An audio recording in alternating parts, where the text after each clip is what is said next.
Baik, Assalamualaikum warahmatullahi wabarakatuh. Selamat malam semuanya. Shalom, Om Swastiastu, Namo Buddhaya, Salam Kebajikan. Baik, di sini saya akan mempresentasikan terkait studi kelayakan bisnis, yaitu kita ambil sampel terkait case studi UMKM yang bernama Aisyah Store, yaitu konsen di berbisnis di online market. Nah, kemudian apa saja yang akan saya presentasikan pada malam hari ini? Yang pertama adalah identifikasi masalah dari bisnis tersebut. Kemudian yang kedua itu ada produk solusinya apa saja. Yang ketiga ada analisis kelayakan bisnis. Kemudian yang keempat ada strategi pemasaran. Kemudian yang kelima ada aspek pemasaran apa saja. Kemudian yang pertama itu kita membahas tentang identifikasi masalahnya. Kemudian berdasarkan hasil observasi di Aisyah Store ditemukan beberapa masalah gitu ya, atau beberapa case, yaitu kurang optimalnya di online market begitu. Kemudian sebagian besar pelanggan kebanyakan masih datang langsung ke toko karena promosi digital yang dilakukan kurang maksimal begitu. Nah, penyebabnya itu adalah yang pertama promosi melalui media sosial itu belum optimal, kemudian belum memiliki website toko sendiri, dan juga produk yang dipasarkan secara online itu belum lengkap, dan juga persaingan yang sangat tinggi di online market begitu. Nah, dampaknya apa yang ditimbulkan? Yang pertama itu penjualan online masih rendah dibandingkan dengan offline begitu. Jadi dapat diartikan bahwasanya penjualan offline masih didominasi eh, paling besar begitu ya. Kemudian kedua itu ada jangkauan konsumen terbatas, dan juga sebagian konsumen belum mengetahui adanya Aisyah Store ini juga melayani online begitu. Nah, mengapa permasalahan ini diselesaikan? Karena perkembangan teknologi membuat masyarakat lebih memilih berbelanja secara online. Dengan meningkatkan sistem penjualan online, Aisyah Store dapat menjangkau lebih banyak pelanggan tanpa bergantung pada pembeli yang datang langsung ke toko. Nah, ini latar belakang usahanya, bahwasanya online shop atau marketplace di online itu sangat membantu manusia, begitu ya, dalam memenuhi kebutuhan sehari-harinya dengan cara tidak perlu datang ke toko, yaitu dengan cara melalui HP begitu atau digital. Nah, Aisyah Store itu hadir dan juga memulai bisnis online-nya itu pada awal tahun 2023 dengan concern pada perabot peralatan rumah tangga, yaitu yang sangat komplit dan juga dapat menawarkan harga yang sangat murah tentunya ya, dan juga dapat bersaing. Nah, rancang produk solusinya bagaimana? Kita breakdown itu keunggulan toko tersebut. Yang pertama adalah toko fisik dan online itu saling terintegrasi, dan juga produk yang tersedia sangat lengkap. Tentunya harganya itu dapat bersaing. Nah, pelanggan dapat memilih pengiriman atau bisa ambil pick up langsung atau direct pick up di toko begitu ya. Dan juga tentunya pelayanan cepat melalui WhatsApp atau Customer Services atau CS gitu. Nah, yang ketiga kita akan membahas tentang kelayakan bisnisnya, yaitu yang pertama dari aspek pasar.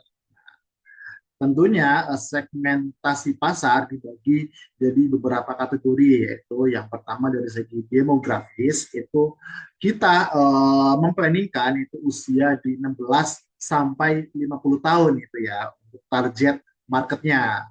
Kemudian ada geografis itu dapat dijangkau di seluruh Indonesia, dan psikografisnya itu dapat mengikuti tren di media sosial baik itu online market. Nah, juga perilakunya konsumen dapat aktif berbelanja dan mencari harga terjangkau. Nah, di sini dijelaskan bahwasanya ada beberapa perilaku konsumen secara online begitu ya.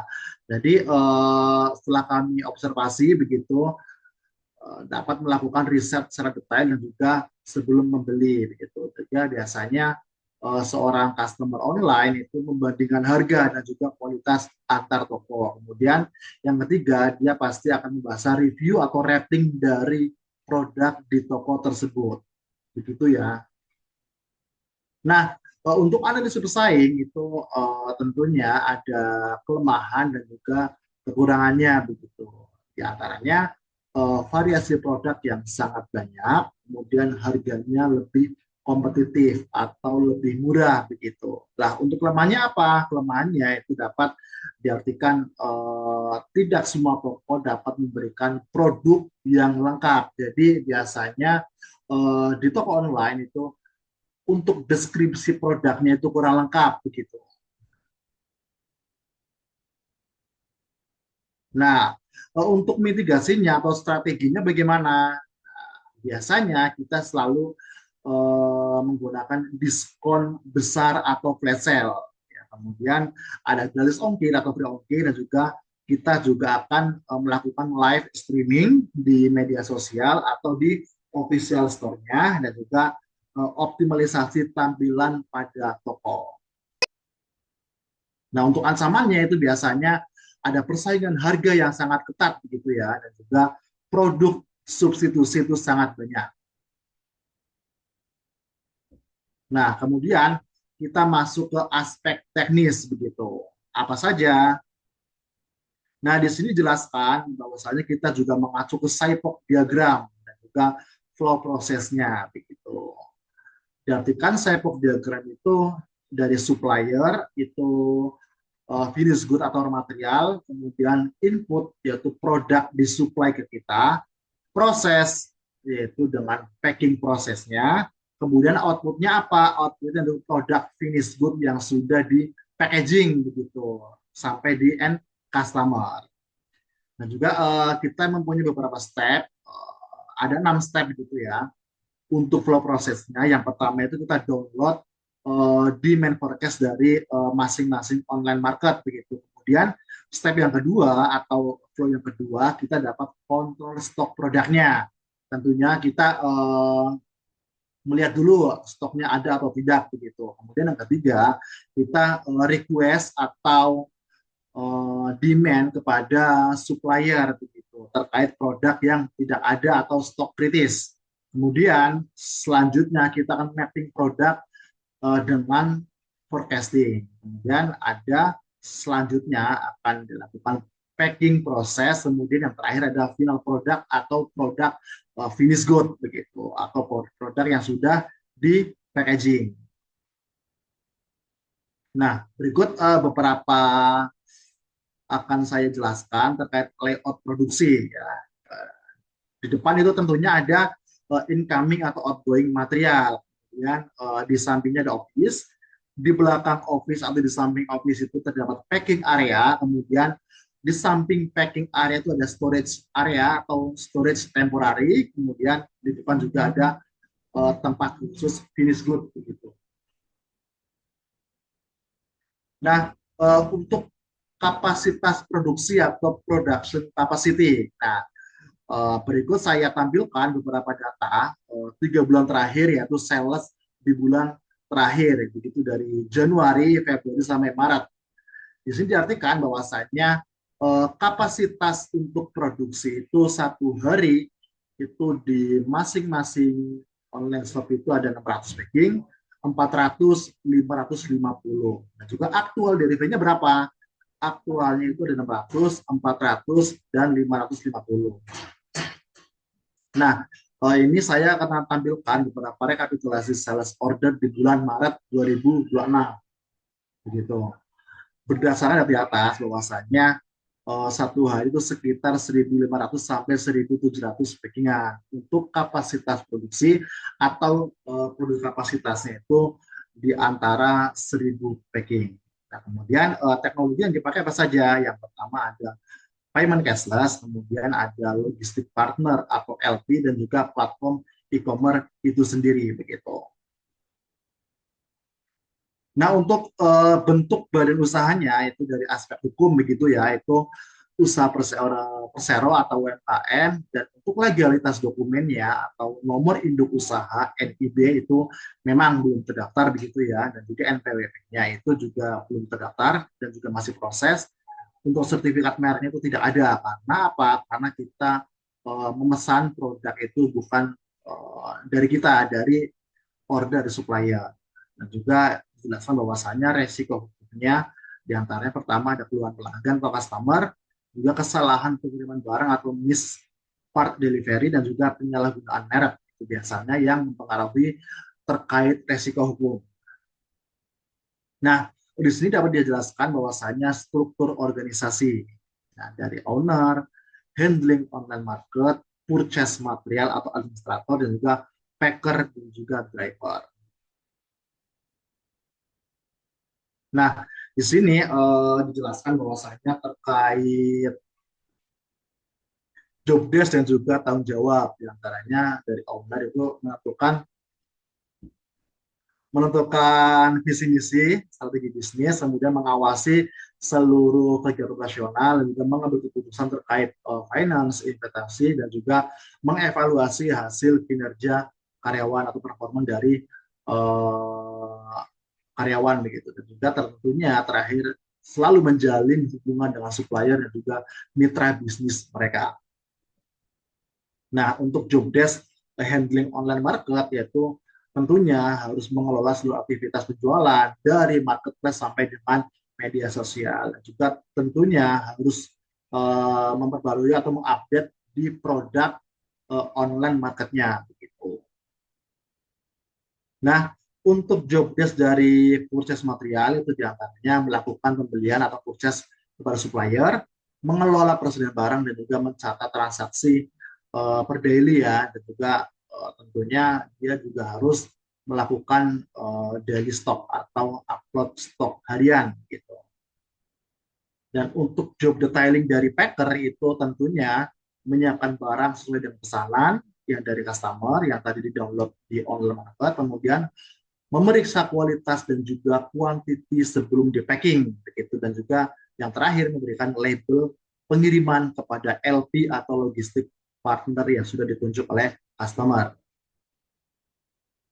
Nah, di sini dijelaskan bahwasanya jumlah tenaga kerja di aspek manajemen itu total ada 9 power atau 9 pekerja begitu ya, dari driver, packer, purchase sampai owner. Nah, di sini ada strategi pemasaran atau market program begitu ya, selalu mengacu pada 4P.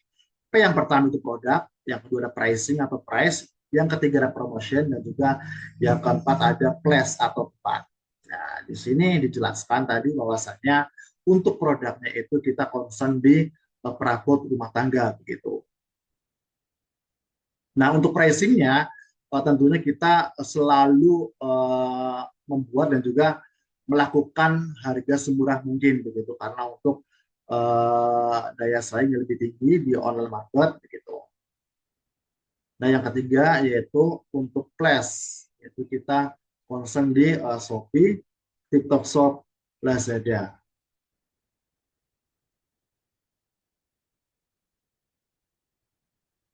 Untuk yang terakhir, promotion itu kita biasanya menggunakan fitur dari online market itu sendiri. Gunanya untuk apa? Gunanya untuk menaikkan traffic dari atau performa dari tokonya.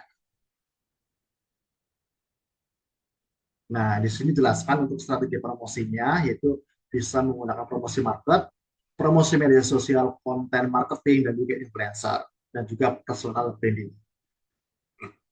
Nah, di sini saya jelaskan untuk modal awal terkait pembuatan atau kita membangun suatu bisnis gitu. Ini termasuk dari aspek finansial.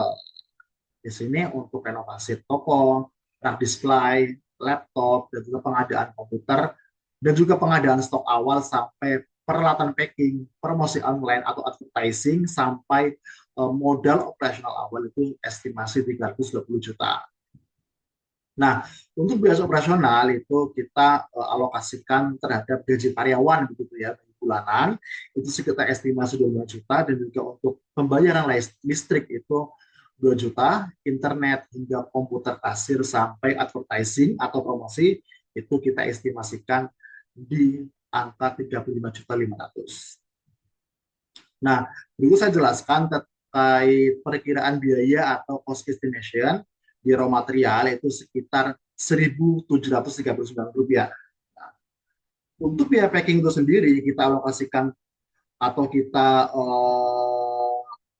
konversi gitu ya, kita konversi ke bulanan itu sekitar 30.000 packing dikalikan dengan tadi biaya raw material yang 1.700 sekitar 52 juta begitu ya. Kemudian total per bulannya itu 87.670.000. Nah, untuk pendapatan itu kita range-nya begitu ya, kita range-kan untuk harga jual itu 35.000 dan juga jumlah penjualan itu sekitar 30.000 produk per bulan karena kita tadi breakdown bahwasanya per bulan estimasi kita rata-ratakan 1.000 gitu ya. Kemudian pendapatannya itu sekitar 1.050.000.000 per bulan. Itu bruto ya, belum dipotong dengan biaya-biaya lainnya. Nah, laba bersih. Kita acuannya apa? Acuannya kepada HPP 70%. Ya, tadi dijelaskan bahwasanya pendapatan bruto kita itu 1.050.000.000, kemudian harga pokok penjualan atau HPP kita itu 735 juta, untuk biaya packing itu 52 juta, dan juga biaya operasional sekitar 35.500.000, dan juga deduction atau total pengeluaran itu mencapai 822 juta. Jadi per bulan estimasi kita mendapat laba bersih yaitu sekitar 227.330.000. Nah, bagaimana tentang BEP-nya? BEP yaitu Break Even Point, yaitu modal awal dibagi dengan laba bersih, yaitu modal awal tadi 320 juta dibagikan dengan 227.330.000, yaitu estimasinya sekitar 42 hari atau 1,41 bulan. Gitu. Baik, dapat diartikan bahwasanya terkait studi kelayakan bisnis yang telah dilakukan, bahwasanya Aisyah Sport dinilai layak untuk dikembangkan karena apa? Karena bisnis perabot rumah tangga itu beroperasi secara offline dan juga online. Kemudian dari aspek pasar, usaha ini juga memiliki peluang besar karena didukung oleh meningkatnya minat masyarakat yang semakin tinggi begitu ya terkait pembelian online begitu, dan juga eh, untuk laba bersihnya sekitar 227 juta per bulan, dan juga BEP-nya atau break even point-nya sekitar 1,41 bulan atau 42 hari. Jadi studi kelayakan bisnis ini dinilai untuk dijalankan dan juga dikembangkan untuk meningkatkan daya saing dan juga memperluas di pasar era digital.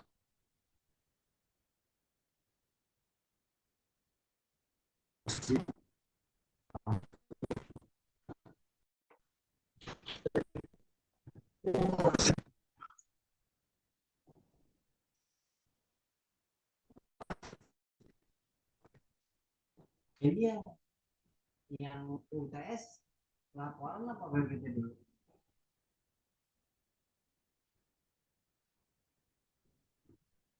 Baik, mungkin dari saya itu saja terkait presentasi pada malam hari ini. Cukup sekian, cukup sekian. Selamat malam. Assalamualaikum warahmatullahi wabarakatuh.